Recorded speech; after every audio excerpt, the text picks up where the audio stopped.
Durante años pensé que para salir adelante necesitaba a alguien más. Un mentor, una pareja, un amigo que creyera en mí más de lo que yo mismo creía. Vivía con esa frase tatuada en la mente: nadie lo logra solo, y la usaba como excusa perfecta para no moverme. Esperaba ese empujón externo que me sacara del estancamiento, ese mensaje salvador, esa oportunidad perfecta, ese milagro disfrazado. Pero llegó un punto en que la realidad me dio una bofetada. Nadie venía, nadie. No había rescate, no había héroe, no había salvador. Solo estaba yo y lo que decidiera hacer con eso. Y no fue bonito al principio. Fue duro, incómodo, solitario. No hubo música épica, ni iluminación celestial. Hubo silencios larguísimos, noches de duda y días donde la motivación brillaba por su ausencia. Pero fue real, fue brutalmente honesto, porque ese día dejé de esperar y empecé a crear. Dejé de depender y empecé a liderar. Dejé de pedir ayuda como si fuera un mendigo emocional y empecé a convertirme en ayuda para mí mismo. Ahí, justo ahí, comenzó mi verdadera historia de crecimiento. Esto no va de arrogancia, va de autonomía, va de recuperar poder, de dejar de mendigar validación, de dejar de aplazar decisiones por miedo a equivocarte. Vas a ver que sí se puede salir adelante incluso cuando nadie te sostiene de la mano, cuando entiendes que todo lo que buscabas afuera siempre estuvo adentro, enterrado bajo capas de excusas y miedo. Ese día es como un puñetazo emocional en el pecho. No se ve desde fuera, pero por dentro te parte en dos. La versión que espera y la versión que decide. Por años esperé que alguien viniera a rescatarme de mis miedos, de mis vacíos, de mis excusas. Esperé a la pareja correcta, al mentor perfecto, al socio ideal, a la señal divina. Pero ese alguien nunca llegó, porque ese alguien tenía que ser yo. Hasta entonces, había jugado al juego de la víctima con una destreza impresionante. Es que no tengo apoyo, es que nadie cree en mí, es que no sé cómo hacerlo solo. Esas frases eran mi uniforme, y ese "es que" fue la cadena más pesada que arrastré durante años. Me escondía detrás de mis circunstancias, detrás de mi historia, detrás de mis traumas.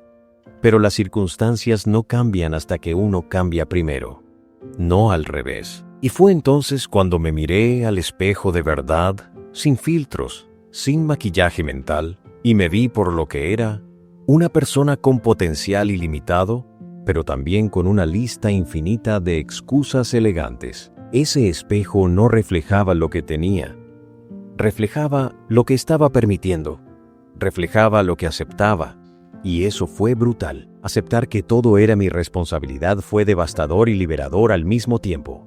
Devastador, porque ya no podía seguir señalando a otros. Liberador, porque si era mi responsabilidad, también era mi poder. Ese día empecé a hacerme preguntas distintas. En lugar de ¿por qué nadie me ayuda?, empecé a decir ¿qué parte de esto estoy tolerando? Cambió todo, porque la calidad de tu vida es la calidad de las preguntas que te haces. Preguntas débiles generan vidas débiles. Preguntas poderosas generan transformación. No hablo desde un pedestal, hablo desde el barro. Desde los días donde no podía pagar la renta y dormía en mi auto. Desde los momentos donde mi autoestima tenía más agujeros que certezas. Desde las madrugadas mirando el techo preguntándome qué estaba haciendo con mi vida. Pero justo ahí, en el fondo del pozo, fue donde entendí algo que me quemó por dentro. Nadie vendrá. Nadie, porque yo soy el que tiene que subir esa escalera. Peldaño a peldaño. Con hambre, con foco, con decisión. Ahí es cuando el dolor deja de ser tu enemigo y empieza a ser tu maestro. Empecé a agradecer cada fracaso, cada traición, cada no estás listo, cada puerta cerrada, no porque me gustaran, sino porque empecé a verlos como mensajes disfrazados, lecciones envueltas en rabia, fuerza camuflada en rechazo. Mientras más entendía eso, menos tiempo perdía esperando y más energía invertía construyendo. Y empecé por lo básico, por lo que cualquiera puede hacer, pero casi nadie sostiene. Levantarme antes del sol cuando lo único que quería era seguir durmiendo, comer aunque no tuviera hambre, pero elegir algo que me nutriera en vez de anestesiarme. Leer aunque no entendiera la mitad, solo para recordarle a mi mente que podía aprender. Entrenar aunque doliera, no por estética, sino por disciplina. No lo hacía buscando resultados rápidos. Lo hacía porque necesitaba una cosa: recuperar el control sobre mí mismo. Tenía que sentirme capaz otra vez. Tenía que convertirme en alguien que ya no mendigaba ayuda, sino que era capaz de generarla desde adentro. Cuando dejas de pedir permiso para avanzar, algo se enciende dentro de ti. No es magia, es identidad. Se activa una especie de fuego interno. Ya no compites con el mundo, compites con tu versión débil, con la versión que se rinde, que posterga, que se queja. Y en esa competencia interna, día tras día, descubrí una versión de mí que no tenía idea de que existía. No era el más fuerte, no era el más listo, pero era el que había decidido no rendirse nunca. Hoy, cuando veo a alguien esperando que las cosas cambien por sí solas, lo entiendo, porque estuve ahí. Estuve en el sofá esperando el momento perfecto, el mensaje perfecto, la persona perfecta. Pero también sé que no hay salida hasta que uno decide convertirse en la salida.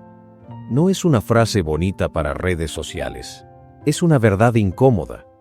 Y quien tiene el coraje de asumirla, empieza a ganar en serio, porque todo comienza el día que entiendes que nadie va a salvarte. Y lo aceptas con orgullo, no con victimismo. Durante mucho tiempo, mi lenguaje interno estaba contaminado por una sola palabra: necesito. Necesito que me escuchen, necesito que me amen, necesito que confíen en mí, necesito que alguien me impulse. Cada vez que decía necesito, sin darme cuenta me estaba colocando en una posición de carencia, de dependencia, de vacío, porque cuando necesitas algo, reconoces que no lo tienes y que tu bienestar depende de que eso llegue. Te pones en modo mendigo, no en modo creador. Fue entonces cuando empecé a jugar con una idea radical. ¿Qué pasaría si reemplazo necesito por decido? Suena simple, pero es una bomba mental. No es lo mismo decir necesito levantarme temprano que decido levantarme temprano. Lo primero me pone en modo víctima. Lo segundo me sienta en el asiento del conductor. La palabra cambia, y con ella cambia la identidad. Tu identidad no es algo fijo, no es una etiqueta pegada de fábrica, es un patrón de decisiones que repites hasta que se vuelve tu forma de ser. Si no decides quién eres, el mundo lo hará por ti. Y eso fue lo que más me dolió descubrir, que había construido una vida basada en necesidades ajenas, en expectativas ajenas, en miedos heredados. No era yo, era un collage de lo que otros esperaban de mí. Reprogramar mi mente no fue leer un libro y subrayar frases, fue romper patrones a golpes de conciencia, fue incomodarme, fue escucharme con brutal honestidad. El lenguaje no es solo comunicación, es construcción de realidad. Cada palabra que usas en tu mente está esculpiendo tu destino, te guste o no. Cuando entendí eso, empecé a escucharme con atención quirúrgica. Donde estaba diciendo, no puedo. Donde me saboteaba con un, ojalá.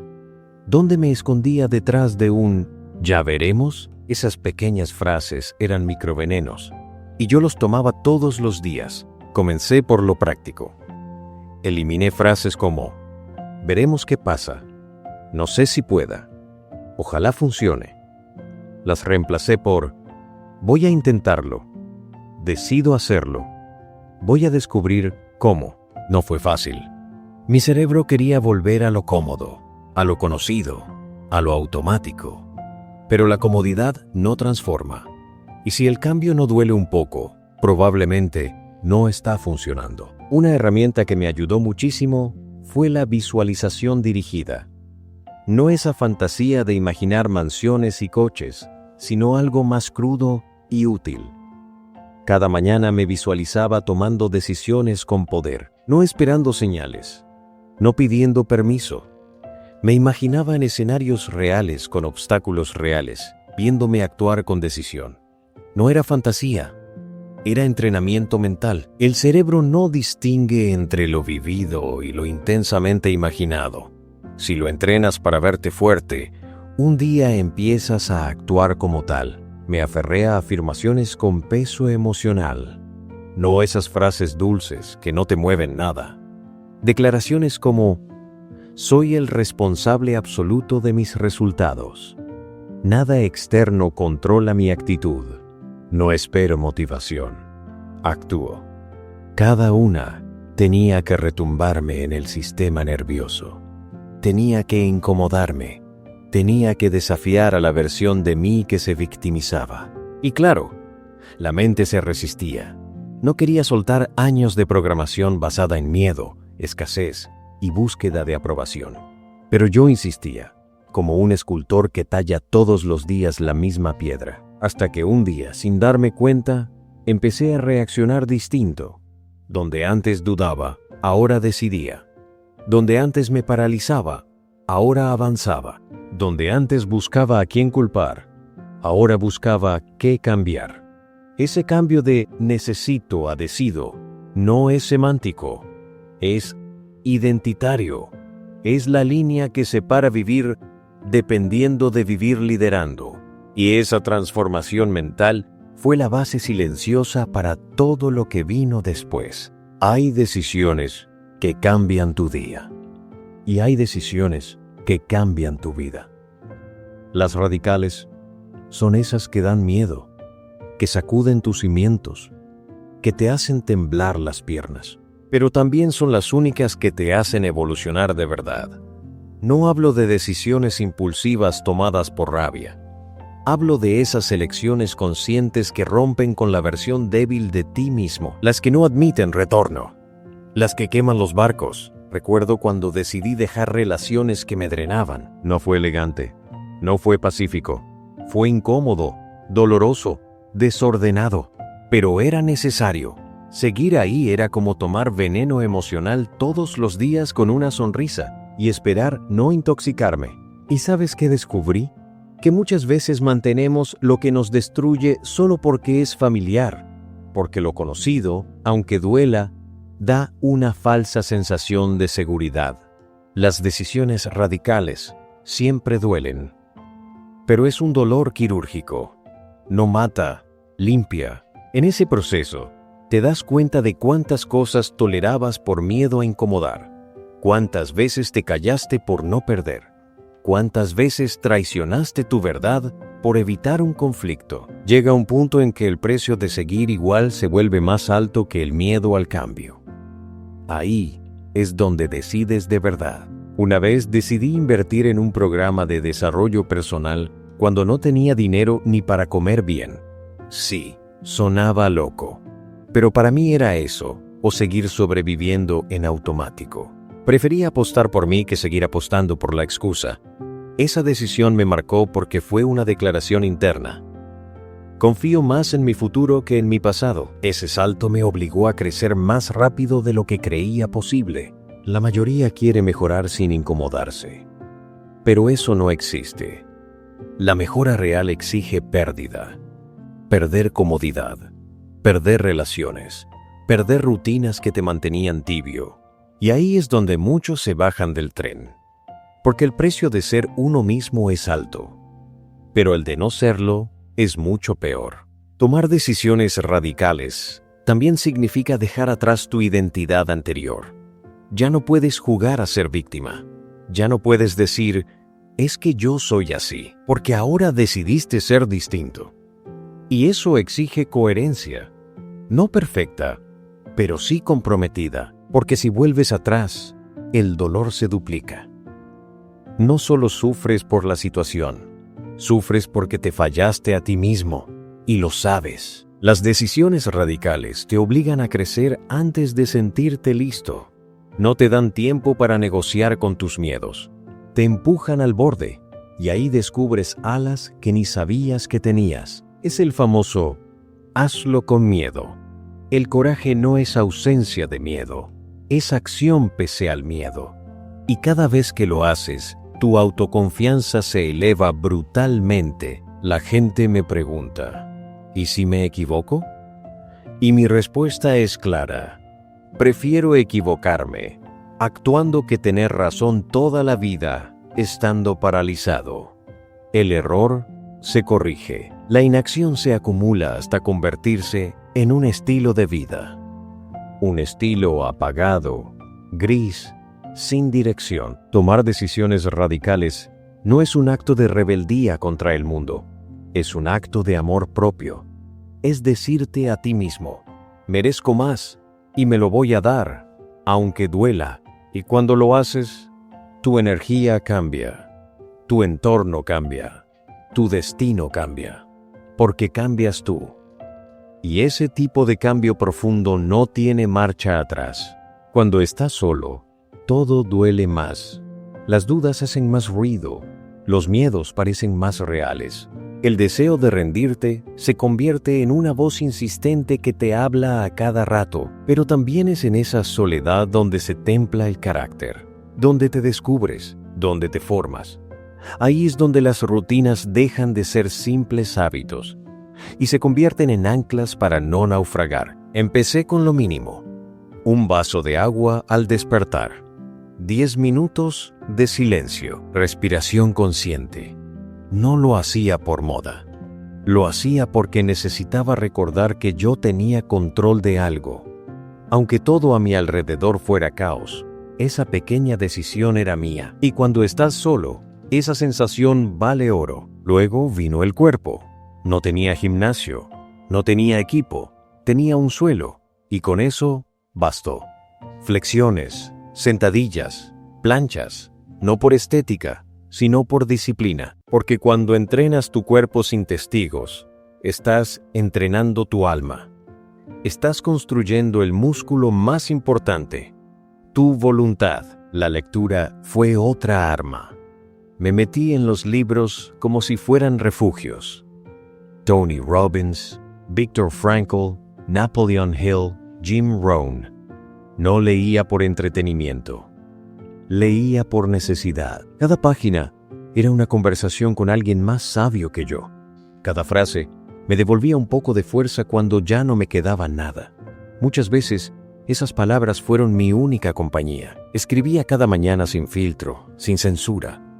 Vomitaba mis miedos en un cuaderno. Y en ese ejercicio encontré patrones. Descubrí pensamientos que se repetían. Mentiras que me contaba, verdades que no quería mirar. Escribir fue mi espejo emocional y también mi terapia silenciosa. La comida también cambió. Dejé de comer para tapar vacíos. Empecé a comer para nutrirme. No tenía acceso a lo mejor, pero sí podía elegir lo menos destructivo. Porque comer basura cuando estás deprimido es una forma sutil de autodestrucción. Y yo ya no quería seguir cavando mi propio hoyo con cuchillo y tenedor. Dormir se volvió un acto sagrado. No solo por cantidad, sino por calidad. Creé una rutina de desconexión. Nada de redes, nada de luces fuertes. Solo respiración, silencio y agradecimiento. Me hablaba a mí mismo antes de dormir. Sobreviviste un día más. Lo hiciste mejor que ayer. Mañana lo harás mejor todavía. No era optimismo barato, era programación. Luego, la visualización. Cada mañana, 5 minutos de imaginarme fuerte, firme, con la mirada clara, avanzando, aunque la realidad dijera lo contrario, porque la mente necesita una imagen para perseguir. Si no se la das tú, se la dará el miedo. Y yo ya no quería vivir reaccionando. Quería vivir en dirección, No fue mágico, no fue inmediato, pero fue real. Cada día que repetía esas rutinas, me sentía menos víctima y más líder, menos arrastrado y más dueño de mí. Porque cuando nadie te ve, y aún así lo haces, te conviertes en alguien que se respeta a sí mismo. Y ese respeto propio no tiene precio. Esas rutinas no cambiaron mi entorno de inmediato, pero cambiaron mi forma de estar en él. Y eso, al final, lo cambia todo. Al principio, el dolor me parecía un castigo, algo que había que evitar, silenciar, anestesiar. Comía para evitarlo, trabajaba de más para no sentirlo, me rodeaba de ruido para no escucharlo. Pero el dolor es persistente, no desaparece.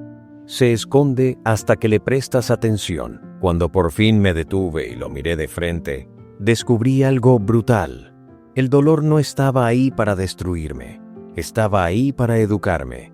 Fue un cambio de perspectiva radical. Dejar de ver el dolor como enemigo y empezar a tratarlo como maestro, como guía, como señal. Tuve que pasar por rechazos que me hicieron cuestionar mi valor, por fracasos que rompieron mi confianza, por pérdidas que me dejaron vacío.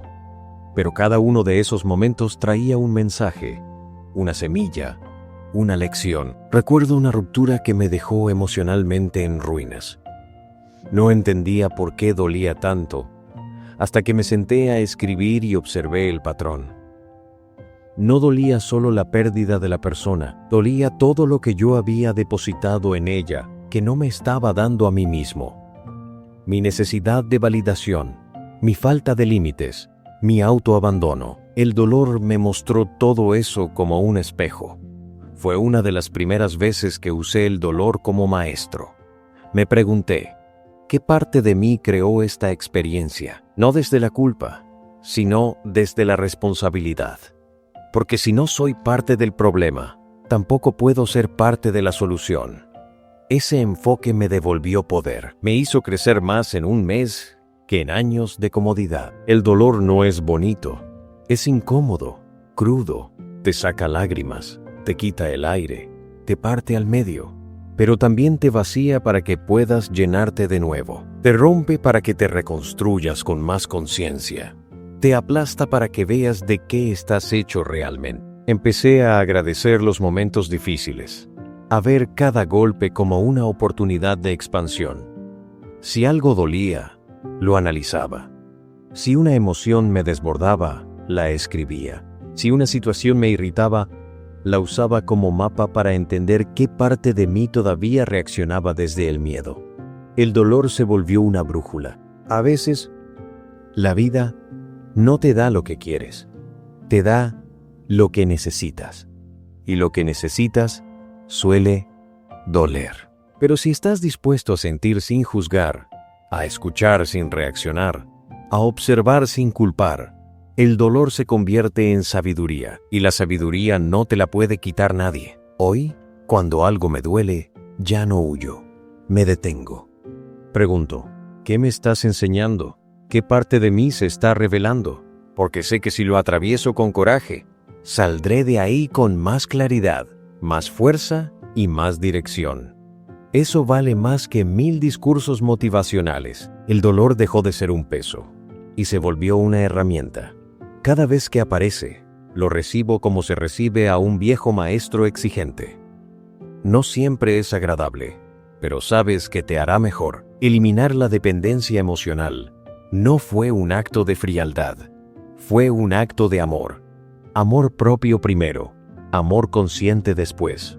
Por mucho tiempo confundí amar con necesitar, y cuando necesitas, ya no estás eligiendo, estás sobreviviendo, aferrándote. Ese tipo de vínculo no construye, consume. Tuve que romper muchos mitos dentro de mí. La idea de que estar solo era un fracaso, que pedir espacio era egoísta, que quien te ama tiene que entenderte sin que le digas nada. Todo eso era basura emocional disfrazada de romanticismo.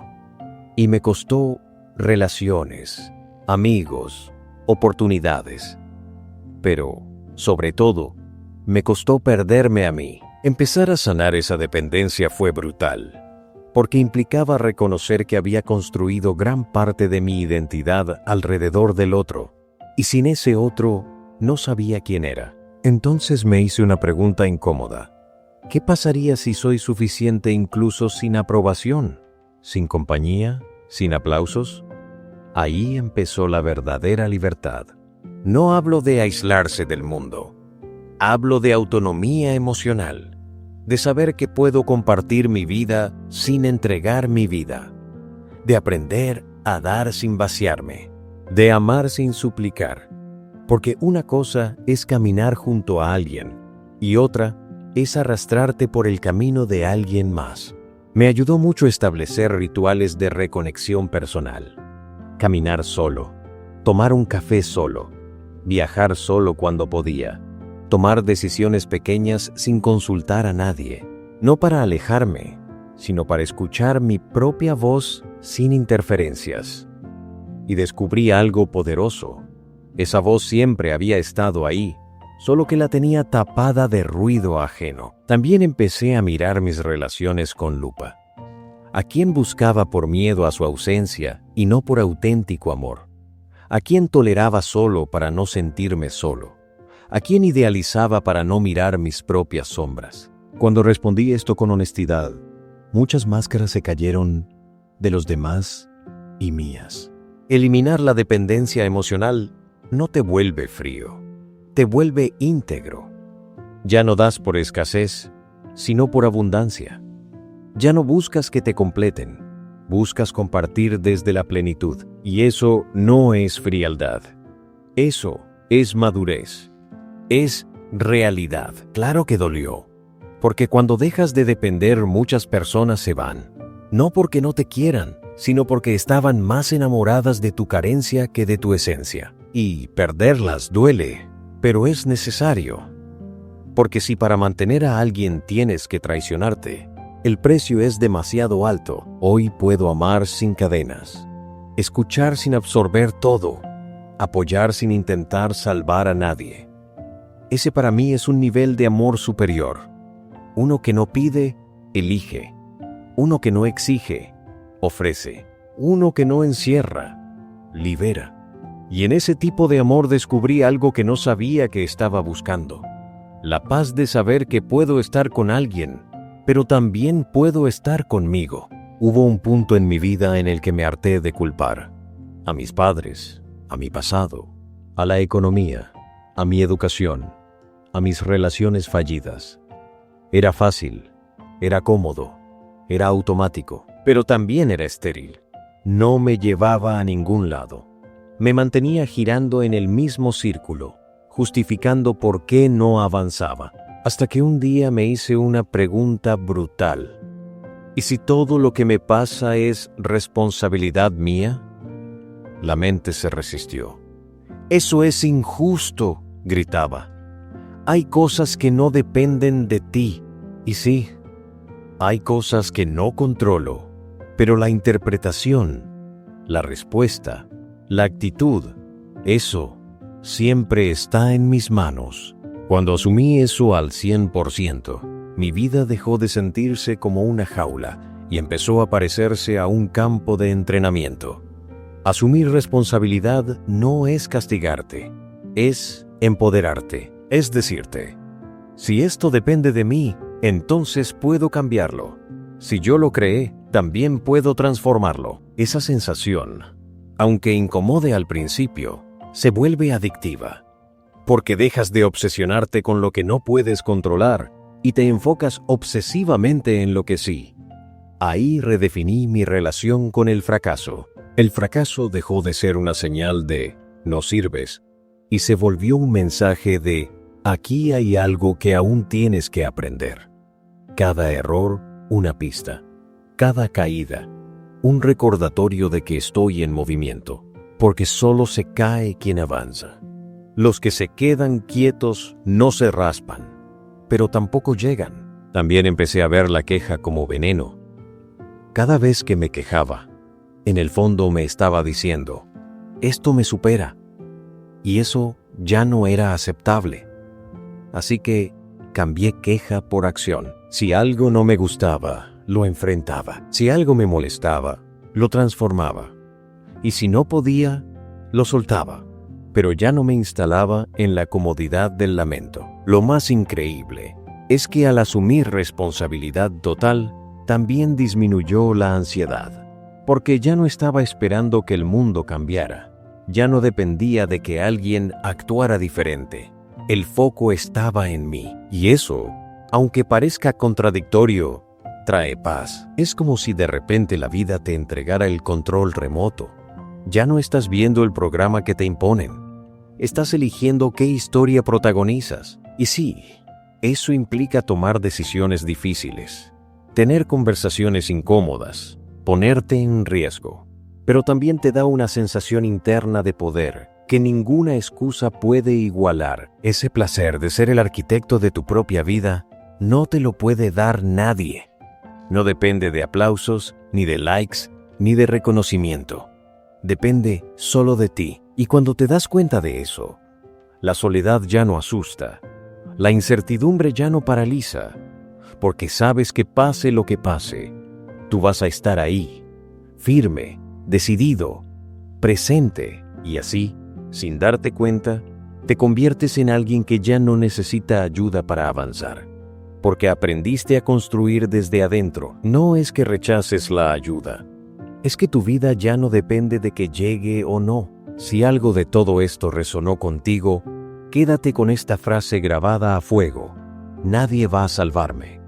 Y eso no es una tragedia, es mi mayor libertad, porque el día que decides hacerte cargo, todo cambia. Ya no vives esperando, vives actuando. Y ese tipo de vida, te lo aseguro, es infinitamente más poderosa que cualquier ayuda externa pasajera.